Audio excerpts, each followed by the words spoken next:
Olá pessoal, sejam bem-vindos à nossa terceira aula. Agora a gente vai falar sobre o primeiro reinado. Fazendo uma rápida apresentação para quem está vendo essa aula como sua primeira aula.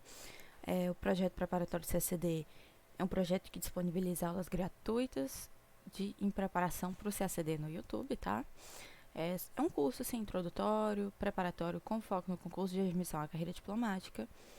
Ele não pretende substituir os cursos dos professores que já estão trabalhando na área há bastante tempo, apenas dá uma luz para quem está começando agora, tá? A gente também vende apostilas que são feitas a partir dos meus cadernos, com base em bibliografia consolidada para o concurso, por valor social, tá? Cada apostila sai por R$10. Nessa aula de primeiro reinado vai ser só uma apostila, tá? Primeiro reinado tá pelo valor de R$10, está disponível na descrição. Nas apostilas você vai ter acesso à bibliografia que eu usei, então você pode ir lá e ler ela. Vai ter acesso ao próprio conteúdo da aula, tá? Cada apostila tem a parte teórica e dependendo da apostila, algumas partes teóricas têm cerca de 30 páginas, quando o tema é pequeno, outras já tem 100 páginas, 200 páginas, então depende muito do tópico do edital. Também vai ter acesso a questões do TPS com gabarito comentado, e o gabarito está comentado de acordo com o que está na apostila, tá? Então, a apostila realmente engloba praticamente todos os itens de TPS desde 2016. Também um simulado inédito no modelo do TPS. TPS é o teste de pré-seleção, a primeira fase do CACD. E vai ter também o gabarito comentado, além de uma proposta de questão discursiva com padrão de resposta no molde da prova de 2026 e 2025, tá? O objetivo do preparatório é realmente facilitar o acesso a conteúdo de qualidade para o CACD, porque às vezes pode ser mais difícil encontrar, ok? Aqui é uma forma como que é a apostila, tá? Aqui tem a lista de referências bibliográficas. A parte teórica, como vocês podem ver, é de texto corrido, tá? Aqui são as questões e o gabarito comentado. Vocês veem que os comentários são bem longos, tem referência à página, aqui ó, onde está cada um dos argumentos para o gabarito. Então, assim, todas as questões desde 2016 estão lá, ok? Na aula de hoje, a gente vai estudar Primeira República, Primeiro Reinado. A gente vai passar por um momento para ver as referências bibliográficas que eu usei, tá? O conteúdo mesmo da aula, a gente vai passar pelos tópicos do edital, Constituição de 1824, quadro político interno e político exterior do Primeiro Reinado, e por fim vamos fazer 5 questões de TPS com o gabarito comentado aqui, ok? As referências bibliográficas são 1, 2, 3, 4, 5, 6, essas 6 principais. Eu li todos esses livros, tá, pessoal?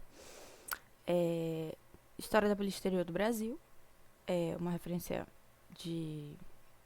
básica, sim. Também tem História das Relações Internacionais do Brasil. Eu não lembro se eu não coloquei. Peraí, eu vou colocar. Aqui, perfeito. Eu recomendo que esse livro, História da Política Exterior, seja lido posteriormente, porque ele é mais aprofundado e você precisa ter uma noção do que já aconteceu na história do Brasil, até na política exterior do Brasil, tá? Então, o livro introdutório que eu recomendo para quem está começando é História das Relações Internacionais do Brasil. É o livro introdutório, é o livro que vai te levar a entender o contexto geral. Com ele, tu já consegue fazer uma prova ok, tá? Uma primeira fase ok. Não é suficiente para fazer para fechar uma prova de primeira fase e tirar uma nota boa na segunda fase, mas já te dá um contexto muito bom, tá? Boris Fausto, História do Brasil, já falei, livro básico, tem que ler ele, não todo, pelo menos Brasil Colonial e Brasil Imperial, Primeira República é ótimo para ler também.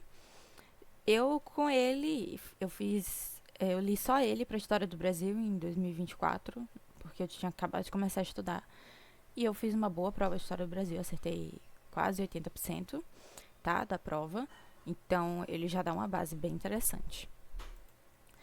A Diplomacia na Construção do Brasil é um livro, assim, espetacular para a política internacional. Eu recomendo, tem questões de TPS que você vê que vieram de Diplomacia na Construção do Brasil, ok?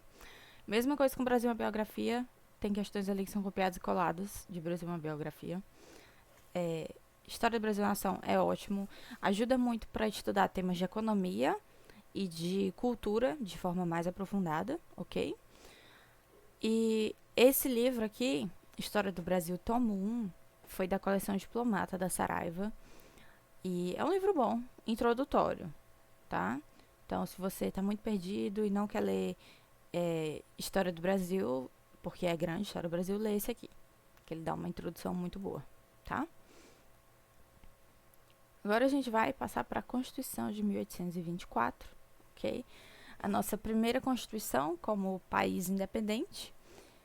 E gente, eu mudei aqui o formato, tá? Do nosso slide, porque antes eu tinha colocado só frases assim mais curtas e eu resolvi colocar frases mais delongadas com uma conexão maior com a apostila, porque eu acho que fica mais fácil para o aluno aprender.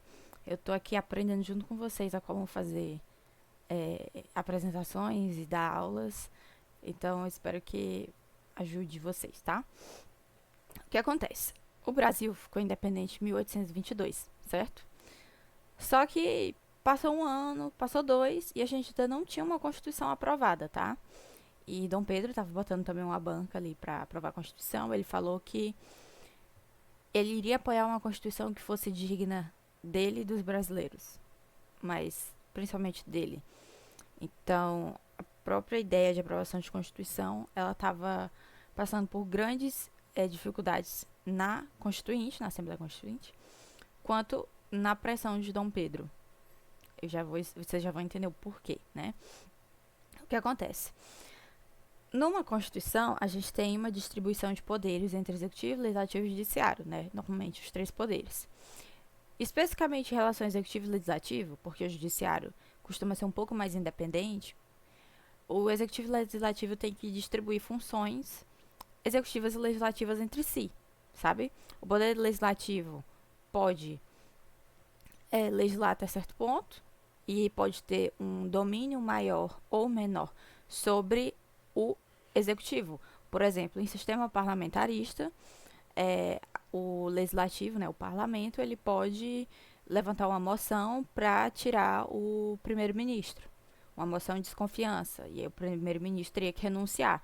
Isso acontece muito no Reino Unido.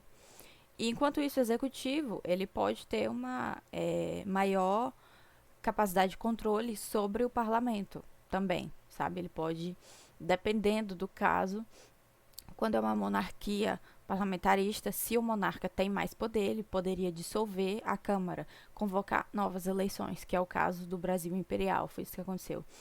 E ele também poderia legislar sobre determinados assuntos. Outra coisa que pode acontecer, gente, é do monarca acordar tratados que não seriam validados pelo parlamento. Isso aí seria uma diminuição do poder do parlamento. Ou, caso esteja na Constituição, o parlamento teria a responsabilidade de aprovar os tratados que forem acordados pelo executivo. Então, aí o parlamento já teria maior influência. Por exemplo, atualmente no Brasil, o parlamento brasileiro ele tem que aprovar os tratados que o presidente assinar, os tratados que envolvem cargos para o Brasil, né, cargos mais graves, assim. E aí, só a partir dessa aprovação do nosso Congresso, não é nem parlamento, né, Congresso, sim, parlamento, Congresso, enfim, é que o presidente pode ratificar. Depois que o parlamento aceita, aí o presidente ratifica ou não. Isso a gente vê, gente, em direito interno. Também vamos ter aula de direito interno, mas a gente tem que finalizar a história do Brasil antes, ok? Então, assim, havia esse conflito entre distribuição de poder entre executivo e legislativo. Quais seriam os níveis de poder e de influência do executivo, que era a figura do imperador, e do legislativo, que era o parlamento. Então, o que os constituintes queriam? Eles queriam limitar a autoridade do imperador. Ou seja, colocar o imperador para governar e tudo mais, né? Teria seus poderes de decidir questões de política interna, de governo, só que ele não teria o poder de dissolver. Dissolver, eu acho que tá errado. Ele não teria o poder de dissolver a Câmara dos Deputados e ele não teria o poder de vetar, de forma absoluta, projetos de lei que fossem aprovados pelo parlamento, ok? Já Dom Pedro I, o imperador, que não queria ser limitado em seu poder, ele queria um poder executivo forte, que tinha o direito de dissolver a Câmara, de vetar, de organizar, de intervir no legislativo, Por quê? Porque na cabeça de Dom Pedro e na cabeça da época, gente, essa questão de democracia representativa que a gente tem hoje é novidade, tá? 1800 e catapimbas, o negócio era diferente. Então, Dom Pedro, ele via, assim, que ele tinha direito. Portugal tinha uma tradição já mais absolutista. Eu nem digo tão absolutista que eles tinham algumas cartas e documentos ali de limitação do poder estatal, mas, no geral, o monarca, ele tinha muito poder e sobre o meio político, e Dom Pedro vinha dessa herança, né? E ele falava que o Brasil tinha que ter um poder executivo forte, entendeu? Porque a gente estava tendo que lidar com uma grande colônia que poderia se desintegrar, então era preciso garantir unidade política. E a gente tinha que evitar essas tendências desagregadoras. Então a gente pode lembrar, por exemplo, gente, da Revolução Pernambucana de 1817, que declarou uma república lá em Pernambuco. Olha o perigo que isso poderia ser para o Brasil, né? Poderia ser ali um momento em que o Brasil ia perder uma parte do seu território. Outro exemplo é a província Cisplatina, que que ela tinha sido anexada, mas ela não era historicamente parte do Brasil, né? A gente tinha basicamente colônia de Sacramento, mas o resto da província Cisplatina não. Então, era uma forma de tentar garantir que o Brasil continuasse unido e, para isso, precisava de um poder executivo forte, tá? Então, assim, essa questão de estrutura do novo Estado, de quem ia governar, de que forma, com quais poderes, estava tendo muita divergência entre a Câmara e o imperador. Falando especificamente da Câmara, a gente vai ter que saber de cabeça decorado, faça um flashcard sobre isso, tá? Qual que era a forma, tipo assim, a forma dos constituintes, ok? Você tinha, por exemplo, liberais moderados, liberais exaltados, você tinha monarquistas, você tinha um partido brasileiro, um partido português, o que é cada uma dessas coisas, né? Os liberais moderados, eles queriam uma monarquia constitucional, entendeu? Defendiam os direitos individuais, sabe? Direito à liberdade, de pensamento, igualdade entre todos, tá, tá, tá. E eles queriam limitar o poder do imperador, ok? E isso tudo, essa limitação de poder, sem romper com a monarquia, sem romper com a ordem social. Era realmente uma coisa assim mais calma, moderada, né? Os liberais exaltados, por outro lado, eles já eram realmente, como diz o nome, exaltados. Eles queriam propostas amplas, eles queriam federalismo e não unitarismo. Eles queriam separar a igreja do Estado. Eles queriam incentivo à indústria nacional, que estava aparecendo agora. Queriam maior participação política da sociedade, entendeu? Tinha gente que defendia sufrágio universal, que na época, gente, era uma loucura. Não existia sufrágio universal, acho que em lugar nenhum do mundo, tá? Até porque não existiam ainda propostas grandes. É, talvez existisse na França revolucionária, mas aqui o sufrágio universal para homens, não para mulheres, entendeu? E assim, essa ideia do sufrágio universal, ela só foi realmente se consolidar ali a partir do fim do século XIX, início do século XX. E a ideia de sufrágio universal, incluindo mulheres, só foi aparecer meados do século XX, tá? No Brasil chegou em 1832, no Código Eleitoral, e depois otorgado em 1874, na Constituição. E, efetivamente, direito de votar de todas as mulheres como direito obrigatório foi só, acho que na Constituição de 67, tá? Se não foi nela, foi na de 88, mas se eu não me engano é de 67 mesmo. Então, assim, eles também queriam emancipar os escravos, que era uma proposta no âmbito das colônias portuguesas avançadíssima. Portugal não estava querendo isso. E agora o Brasil independente também tinha muita dependência dos escravos, a mão de obra escrava, para manter a economia açucareira barra cafeeira barra mineradora. Então, assim, a situação estava difícil. E alguns queriam a implantação de uma república, não de uma monarquia. Então, não era para ter um rei, era para ter um presidente, né? Então, assim, eram propostas muito avançadas para a época, que a gente considera hoje. O Brasil, ele foi muito conservador durante muito tempo em suas propostas políticas. Realmente, a gente só foi... Pessoal, a gente só foi ter uma república um pouco mais progressiva mesmo com a Constituição de 88. Antes disso, o negócio era sempre conservador. Os liberais moderados e exaltados, eles faziam parte do Partido Brasileiro, tá? Que, de uma forma ou de outra, no fim, de uma forma mais moderada ou mais exaltada, o monarca ele tinha que estar submisso ao parlamento. Os Bonifácios, tá? O José Bonifácio e tudo mais, eles queriam essa monarquia mais centralizada. Especificamente, José Bonifácio, ele não era exaltado, tá? Ele era moderado. E ele queria uma monarquia constitucional forte, centralizada na figura do imperador, com a abolição gradual da escravidão e do tráfico negreiro. Ok? E esse era o Partido Brasileiro. Paralelamente, a gente também tem o Partido Português, que vinha daquela tradição de Portugal, eram pessoas normalmente portuguesas, próximas do imperador, que queriam, na verdade, que os poderes de Dom Pedro I fossem ampliados, entendeu? Que ele tivesse sim o direito de intervir na Câmara, que ele tivesse sim o poder de veto. E eles criam uma monarquia já de caráter absolutista, sem necessariamente haver uma Constituição. Alguns até apoiavam a Constituição, mas que desse poder para o imperador. Ok? Então, assim, depois de muito debate, o projeto que estava meio que, entre aspas, ganhando era o projeto liberal moderado. E foi se escrevendo lentamente uma Constituição. Em 1823 já tinha uma base ali, que era a Constituição da Mandioca, como a gente chama. Por que, Thalita, a Constituição da Mandioca? Porque ela estabelecia um critério censitário para voto, tá? Então, a pessoa que queria votar, ela tinha... queria votar e se candidatar, tá? Ela tinha que ter uma renda equivalente a 150 alqueires de farinha de mandioca, por isso o nome. Constituição da Mandioca. E essa medida, unidade de medida, né, reforçava a ideia do poder da elite agrária, né? Tipo, era representado pela mandioca. Não era representado nem pelo açúcar, nem pelo café, era mandioca. Então, tudo bem. Quem elaborou a Constituição foi Antônio Carlos de Andrada, irmão de José Bonifácio, tá? E ele se inspirou ali nas constituições francesa e norueguesa. Inclusive, gente, nós vamos, quando a gente estiver estudando as constituições, vamos ver que o Brasil não teve meio que uma constituição original que tirou do zero. Não, todas elas foram inspiradas em constituições estrangeiras, tá? E tá tudo bem, acontece. Algumas constituições inovaram em muitos aspectos. Nossas constituições tiveram aspectos inovadores também, mas sempre há a influência de outras constituições. E acontece, né? Então, assim, o projeto da Constituição da Mandioca, ele vinha com a ideia de separação dos poderes, lá de Montesquieu,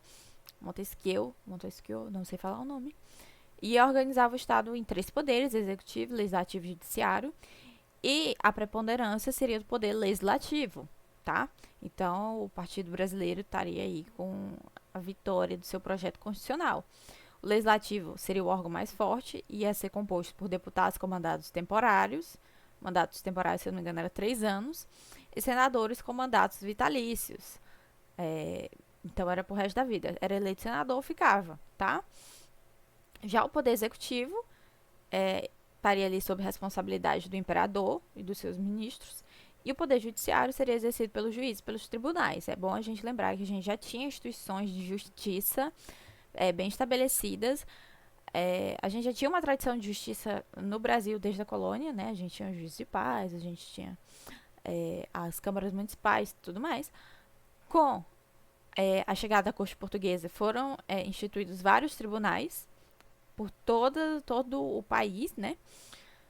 E a gente vai ver posteriormente, com o ato adicional de 1834, com o regresso conservador, a divisão de poderes, do juiz, né, que tinha um juiz de paz, depois ele foi centralizado, criado o cargo de delegado, subdelegado, enfim. Não vamos ver isso agora, mas a gente vai ver já posteriormente. E aí, a proposta da Constituição da Mandioca estabelecia a supremacia do legislativo sobre o executivo, tá? E isso não era o que Dom Pedro queria, não era o que o Partido Português queria. É uma coisa que até ofendia o Partido Português. Por quê? Porque a participação dos estrangeiros na política foi limitada, então os portugueses não podiam ocupar cargos legislativos, e eles ficaram ofendidíssimos, né? Porque eles falaram, oxe, mas a gente tá aqui, a gente também quer participar, né? Então, o que aconteceu? Os liberais exaltados e os membros do Partido Português se uniram. Por que tá ali os liberais exaltados se a vitória dos liberais moderados estava ali acontecendo? E era a galera do Partido Português. Porque os liberais exaltados, gente, eles não queriam aquela Constituição, porque ela estava muito conservadora, tá? A Constituição, ela ainda dava direitos censitários para quem fosse rico, no caso do sufrágio, né? Ela dava poderes importantes para o imperador. Então, meio que não estava... O que não estava agradando todo mundo, vamos falar assim. E o Partido Português estava ofendidíssimo, né? Achou que estava tudo errado mesmo. Então, eles se uniram contra o José Bonifácio, contra os irmãos Andrada na Assembleia, né? Dom Pedro I, vendo também a ameaça ali da limitação dos seus poderes, ficou amiguinho do Partido Português, falou que aquilo estava errado, começou ali a ter uma postura bem mais autoritária, afastou José Bonifácio do ministério em 1823, inclusive a gente vê que em âmbito de política externa, esse afastamento consolidou a segunda fase do processo de independência, porque a primeira parte foi liderada pelo José Bonifácio, a segunda foi sem ele. A primeira parte foi soberana, a segunda foi concessiva, mas isso não é assunto de agora. Mas assim, ele saindo, gente, do ministério lá, da liderança, do projeto político, meio que deu uma reviravolta no projeto político brasileiro, tá? Bonifácio, ele começou a se opor tanto aos conservadores quanto aos liberais radicais, falou que isso era sem vergonhice que estava acontecendo, né? Obviamente. Falou que a independência brasileira estava sendo ameaçada, porque o José Bonifácio ele não estava lidando só com a Constituição, com o projeto parlamentar. Ele estava tentando consolidar a independência brasileira sem que houvesse necessidade do Brasil fazer muitas concessões a potências estrangeiras, como a Inglaterra e a Portugal. Entendeu? O Brasil estava buscando reconhecimento aqui na América do Sul, buscando reconhecimento nos Estados Unidos, enviou missão para Províncias Unidas Rio da Prata, enviou missão para os Estados Unidos, enviou missão para a Grã-Bretanha, que a Grã-Bretanha estava querendo que o Brasil aceitasse tratados ali que submetessem a economia brasileira à Grã-Bretanha em troca de reconhecimento. E o José Bonifácio estava tipo, não, cara, claro que não, nunca. Tanto é que ele é considerado ali o patriarca da nossa independência, né? O avô da diplomacia brasileira. Porque ele realmente estava tentando garantir para o Brasil uma independência que não fosse custosa. E que não custasse ao Brasil o que custou. Que a gente viu que custou, que foi o pagamento de indenização, subserviência em tratados à Grã-Bretanha, limitação da liberdade, até de se juntar a outras colônias portuguesas na África, né? Tudo isso foi muito bem delimitado. A ideia de que a independência brasileira foi um presente dado por Dom João a Dom Pedro. Então, assim, José Bonifácio estava querendo evitar isso, mas não conseguiu porque foi afastado, tá? E para ele, a independência estava ameaçada pelos reacionários, pelos portugueses, pelos grupos radicais. Toda essa crise política, gente, culminou no episódio chamado Noite da Agonia, em 12 de novembro de 1823, em que Dom Pedro I falou para os militares cercarem a Assembleia Constituinte, encerrou os trabalhos. Alguns deputados, gente, até falaram, não vamos encerrar, e ficaram lá de pé, protestando. Só que foi assim uma coisa pequena, não adiantou de nada. Muitos deputados, muita gente foi presa, incluindo os irmãos Andrade, eles foram deportados. José Bonifácio parou na França e, enfim, o projeto de Constituição que estava na Constituinte morreu, né? Foi com Deus. Então, gente, a nossa, em teoria, primeira Constituição, a Constituição que nunca foi a Constituição da Mandioca, né? Não aconteceu, não foi outorgada, não foi promulgada, no caso. A que foi publicada finalmente, a que a gente teve acesso, foi a Constituição de 1824, tá? Foi uma Constituição outorgada. O que é uma Constituição outorgada? A gente estuda isso de direito interno. É uma Constituição que ela foi imposta pelos líderes políticos ao povo. O povo meio que não aceitou, não votou, não participou do processo de discussão. Ela só foi dada e foi aceita, né? Tinha que fazer. Então, Dom Pedro I impôs essa Constituição que não contou com a participação do Legislativo, né? E mexeu nela tanto que ele queria mexer. A Constituição, gente, ela foi inspirada, tá? No projeto da Constituição da Mandioca. Só que esse texto ele foi reelaborado e reestruturado em 15 dias por 10 juristas que eram ali amigões de Dom Pedro I. De novo, o projeto se inspirou na Constituição da Mandioca, mas a redação final, com as mudanças que foram impostas, ficou ali a cargo de Luiz Joaquim de Santos Marrocos, que era arquivista da Real Biblioteca, né? Então, assim, a promulgação dessa Constituição consolidou a monarquia centralizada no Brasil independente. Então, a figura do imperador era realmente a figura de destaque na política, tinha proeminência dentre os outros poderes, e o próprio reino, né, o próprio Império Brasileiro, ele era agora um império unitário, não era um império federativo, ou seja, o centro do poder estava na corte, que na época era o Rio de Janeiro.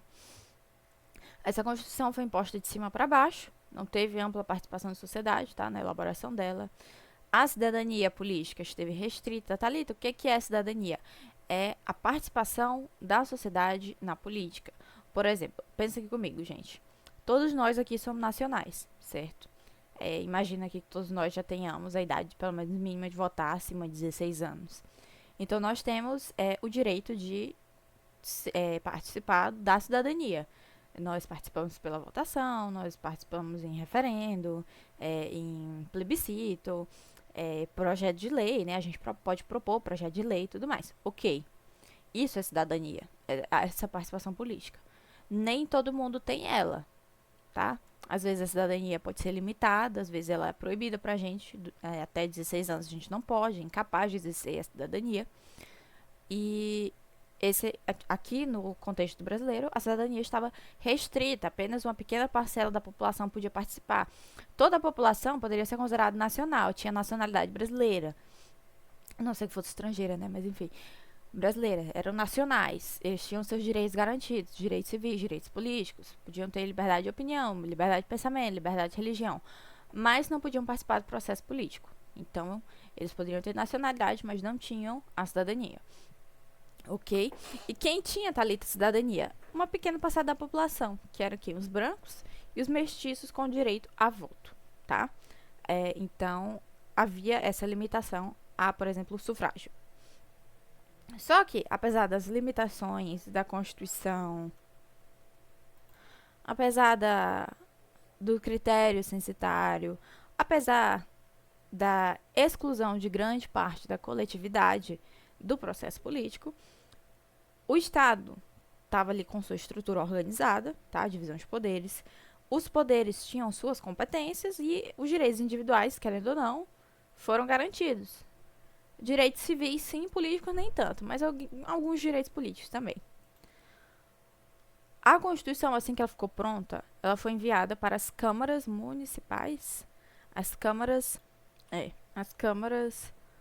municipais de todo o país, tá? Elas apresentaram poucas observações, tá? Não botaram muita banca, aceitaram a aprovação dessa Constituição. E o documento foi jurado oficialmente em 25 de março de 1824 na Catedral do Império. Então, a partir daquele momento, a Constituição estava em vigor. O regime político foi monárquico, ou seja, na figura do monarca, do rei, imperador, Dom Pedro I, não do presidente, ok? Não havia presidente no Brasil, só foi a ver com a Primeira República. Era um regime hereditário, ou seja, o rei passava o reinado para o filho, ok? Seguia a linhagem real.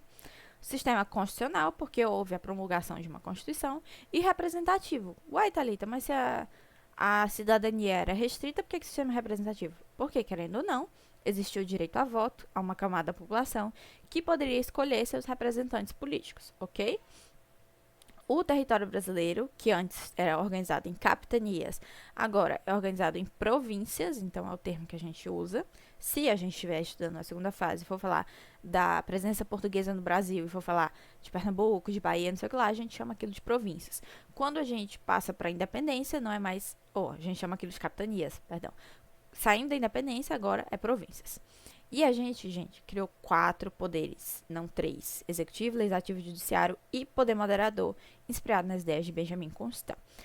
Vou falar mais dele na próxima aula, porque aqui já está dando 30 minutos. A gente se vê até lá.